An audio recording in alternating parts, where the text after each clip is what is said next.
Hello friends, সেদিন ছিল বিশ্বকর্মা পুজো আর আমার সব ফ্রেন্ডরা মিলে ঠিক করি পুজো দেখতে যাবো। ভিডিওটা হয়তো একটু দেরিতে পোস্ট করলাম, কিন্তু কিছু করার ছিল না, যেহেতু সময় পাচ্ছিলাম না। তারপর ৩ জন ফ্রেন্ড মিলে উঠে পড়েছি টোটোতে, আর সেখানে ২ জন ফ্রেন্ড ওয়েট করছে। তারপর সবাই মিলে ঠিক করি যে আগে কিছু একটা খাবো, হয় চা নয়তো কফি। তারপর বেরোবো ঠাকুর দেখতে। এখানে একটু সবাই মিলে ঢং করছিলাম, যেহেতু কফিটা আসতে দেরি হচ্ছিল। তারপর আমার একটা ফ্রেন্ডকে দেখো, ভাবছে হয়তো ফটো তুলছি। এখানে যে ভিডিও করছিলাম, আমার ২টো ফ্রেন্ড বুঝতেই পারেনি, ভাবছে ফটো তুলছি। তাদের অবস্থাটা শুধু একবার দেখবে। ভিডিওটা করতে এত হেসেছি কি আর বলবো।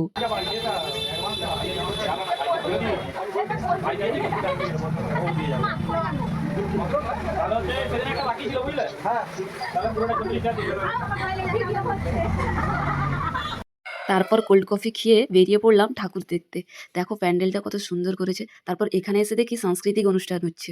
সেদিন সন্ধ্যাটা কেটেছিল খুবই আনন্দের মধ্য দিয়ে। তোমাদের ঠিক করে ঠাকুরের মুখটা দেখাতে পারিনি, তার জন্য সরি, কারণ অনেকটাই ভিড় ছিল। তারপর আরেকটা প্যান্ডেলে এসে আমরা ভোগ পেয়ে গেছি। তারপর ওইখানে মিষ্টি খেয়ে আবার বেরিয়ে পড়েছি আরেকটা প্যান্ডেল। এটা ছিল বাস স্ট্যান্ডের কাছে। সত্যি বলতে দুর্দান্ত প্যান্ডেলটা করেছে। সব প্যান্ডেলই সুন্দর হয়েছিল, আর এইখানে এত ভিড় কি আর বলবো, যাওয়াই যাচ্ছিল না। তারপর অবশেষে পৌঁছে গেছি ঠাকুরের কাছে। চলো আজকের মতন ভিডিওটি এই পর্যন্ত। ভালো লাগলে লাইক, কমেন্ট, শেয়ার আর সাবস্ক্রাইব করে দিবে। Tata guys.